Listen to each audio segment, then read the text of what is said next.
नमस्कार दोस्तों, आप सभी का अपना गुरुजी यूट्यूब चैनल पे तहे दिल से स्वागत है। साथियों, आज हमारी सप्तमी विभक्ति अधिकरण कारक है। जैसे कि पहले हमने और भी विभक्तियाँ पढ़ ली हैं, कारक पढ़ लिए हैं, तो आप उन्हें ज़रूर देखें और हमें कमेंट के माध्यम से बताएं कि आपको कितना क्या समझ में आ रहा है। हम एक सरल तरीके से सरल भाषा में आपको समझाने की कोशिश करें और आप हमारे चैनल से जुड़ें, चैनल को शेयर करें, सब्सक्राइब करें और अपने साथियों को भी बताएं। आज सप्तमी विभक्ति अधिकरण कारक हम पढ़ने वाले हैं। इसका पहला नियम है आधारो अधिकरण सप्तम्या अधिकरणे च, यानी हम कह सकते हैं कि क्रिया की सिद्धि में जो आधार होता है, यानी जो भी क्रिया है उस क्रिया की जो सिद्धि होगी, उस सिद्धि के योग में जो आधार है उस आधार में सप्तमी विभक्ति अधिकरण कारक होता है। जैसे कि हम बात करने वाले हैं इसके उदाहरणों से मित्रों, कि भाई जो भी क्रिया है, क्रिया की सिद्धि हो रही है, सिद्धि में जो आधार है उस आधार में यहाँ सप्तमी विभक्ति होती है। तो आधार कैसे होता है, जैसे कि हम आधार देखते हैं तो नृपः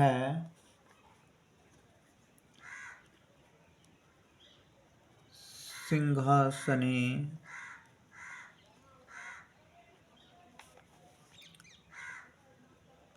तिष्ठति। अब यहाँ देखिए, नृप यानी राजा, सिंहासने सिंहासन पर, तिष्ठति यानी बैठता है। राजा किस पर? सिंहासने। सिंहासन यानी आधार हो गया सिंहासन। सिंहासन इसमें क्या आधार हो? सिंहासन इसमें क्या हो गया? आधार हो गया। क्रिया के सिद्धि में जो आधार ही क्या है? सिंहासन। किस पर बैठ रहा है? सिंहासन। किस पर? सिंहासन। तो सिंहासन हो गया इसमें। अब हम आगे जैसे और भी उदाहरण देखते हैं कि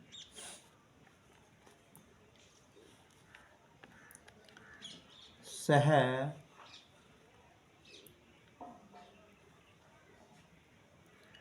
भूमो सेते,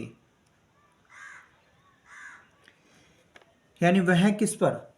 वह भूमि पर सोता है। वह क्या? भूमि पर सोता है। वह भूमि पर सोता है। तो इसमें आधार हो रहा है। वह भूमि पर क्या कर रहा है? सो रहा है। आधार हो रहा है। जैसे और भी हम उदाहरण लेते हैं तो व्याकरणे इच्छा अस्ति। तो यहाँ व्याकरण के विषय में क्या हो रही? इच्छा हो रही है भाई। व्याकरण के विषय में क्या हो रही? इच्छा हो रही है। व्याकरण नहीं आ रहा है यहाँ। व्याकरण के विषय में क्या हो रहा है? इच्छा के योग में भी यहाँ सप्तमी विभक्ति हो रही है। आगे हम जैसे कह सकते हैं तिलेषु तेलम अस्ति। तिलेषु तेलम अस्ति यानी तिलों में तेल है। तिलों में तेल है। हम उदाहरण और भी देखेंगे तो उन उदाहरणों में पता चलेगा कि तिलेषु तेलम अस्ति, यानी तिलेषु तिलों में तेल है। अब आगे हम नियम नंबर 2 हम पढ़ने वाले हैं। इसका नियम नंबर 2, नियम नंबर 2 के बारे में बात करते हैं, जिसमें स्नेह किया जाए, यानी जिसमें क्या किया जाए? स्नेह, जिसमें स्नेह किया जाता है। तो वहां भी कौन सी विभक्ति होती है? सप्तमी विभक्ति होती है। यानी स्नेह के योग में सप्तमी विभक्ति होती है। हम सीधे शब्दों में बात करें तो जैसे कि पिता पुत्रे स्नेह हयति, पिता पुत्र से स्नेह करता है। पिता पुत्र से क्या कर रहा है? स्नेह कर रहा है, प्रेम कर रहा है। वहाँ सप्तमी विभक्ति हो रही है। पिता पुत्री स्नेह हयति। तो स्नेह के योग में भी आपको पता होना चाहिए सप्तमी विभक्ति होती है। हाँ जी बिल्कुल, इस पे तो बहुत से विद्यार्थी ध्यान देंगे, स्नेह पे तो ध्यान देना भी है, जिसमें स्नेह किया जाता है। पिता पुत्र से क्या करता है? स्नेह करता है। तो आगे अब हम नियम नंबर 3 के बारे में बात करते हैं कि नियम नंबर 3 क्या है, उसके बारे में बात करते हैं। जैसे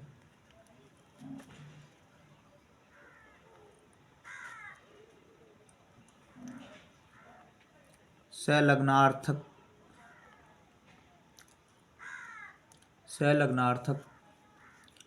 और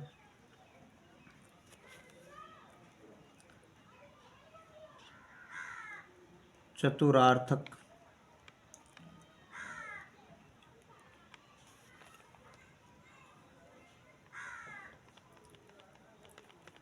शब्दों के योग में, यानी संलग्नार्थक और चतुरार्थक शब्दों के योग में भी सप्तमी विभक्ति होती है। यानी यहाँ सप्तमी विभक्ति हो रही है, तो इसके उदाहरण देखते हैं कैसे क्या हो रही है। जैसे बोला गया बलदेव है, सवकारे,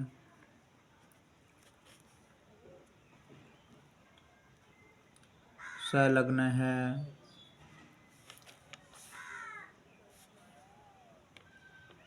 अस्ति,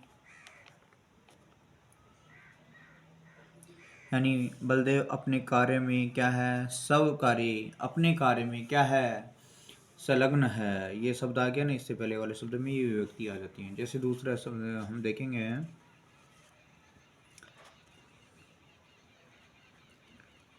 अजय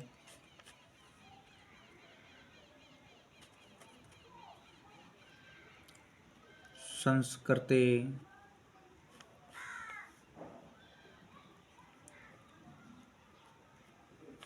चतुर अस्ति।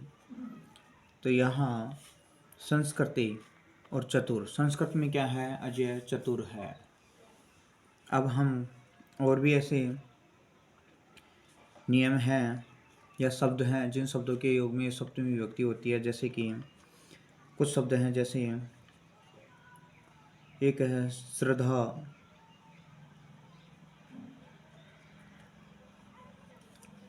श्रद्धा के योग में जैसे हम बात करते हैं कि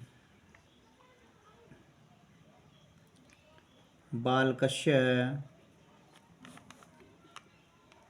पितरी, श्रद्धा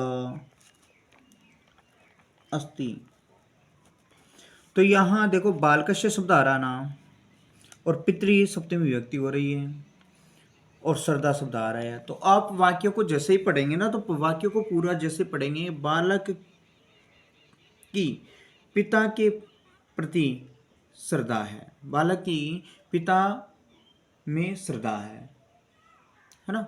तो इसमें आप इन शब्दों के योग में यहाँ विभक्ति आप तुरंत पहचान जाएं। दूसरा एक शब्द हो रहा है जिसमें भी सप्तमी विभक्ति होती है, ये भी बहुत जरूरी है। जब श्रद्धा होगी तो बालक का विश्वास भी होगा। भाई श्रद्धा है तो विश्वास भी होगा, होगा या नहीं होगा? तो यहाँ श्रद्धा और विश्वास के योग में भी है। जैसे बोला गया रामस्य सौमित्रे,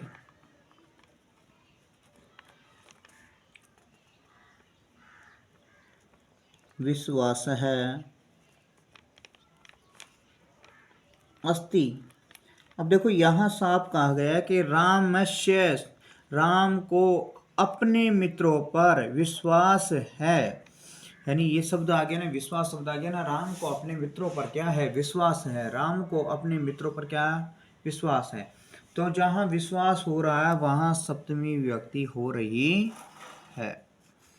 अब और भी नियम है इसके, और नियमों के बारे में भी हम जानते हैं कि जब एक वाक्य हो और एक क्रिया के बाद में, एक क्रिया के बाद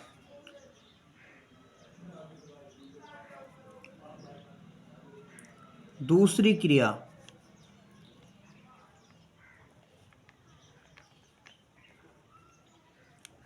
होती है, तो पूर्व की जो क्रिया है ना, यानी होती है, तो जो पूर्व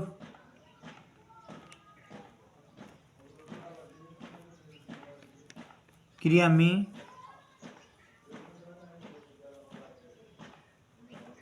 और कर्ता में, यानी और उसके कर्ता में,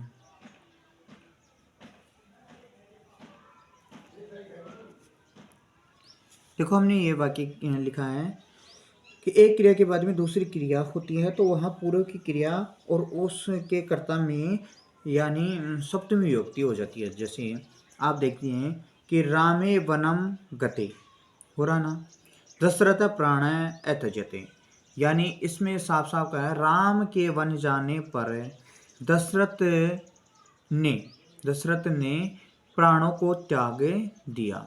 तो यहाँ साफ साफ रामे आ रहा है, शब्द में गते आ रहा है, तो इसकी क्रिया में भी और कर्ता में भी सप्तमी विभक्ति का प्रयोग हो रहा है। आगे और नियम देखते हैं हम। देखिए अगला नियम है, साधु और असाधु शब्दों के योग में सप्तमी विभक्ति होती है। हाँ जी, साधु और असाधु शब्दों के योग में सप्तमी विभक्ति होती है। सज्जन और असज्जन लोगों के विभक्ति। कृष्ण है मातृ साधु, यानी कृष्ण माता के लिए सज्जन है। कृष्ण किसके लिए सज्जन है ना, माता के लिए सज्जन है। नरपय दुर्जने असाधु, यानी राजा दुर्जनों के लिए, राजा दुर्जनों के लिए दुर्जन है। राजा दुर्जनों के लिए क्या है, दुर्जन है, असाधु है। तो यहाँ साधु और असाधु शब्दों में ये सप्तमी विभक्ति होती है। तो दोस्तों आज हमारे ये कारक विभक्तियाँ समाप्त हो चुके हैं, पूरी हो चुके हैं, और आपको कितना क्या समझ में आया आप हमें कमेंट के माध्यम से बताइए कि कारक आपको कितने समझ में आए हैं, और हमारे चैनल को आप शेयर करें, सब्सक्राइब करें। मिलते हैं अगले वीडियो में। जय श्री श्याम।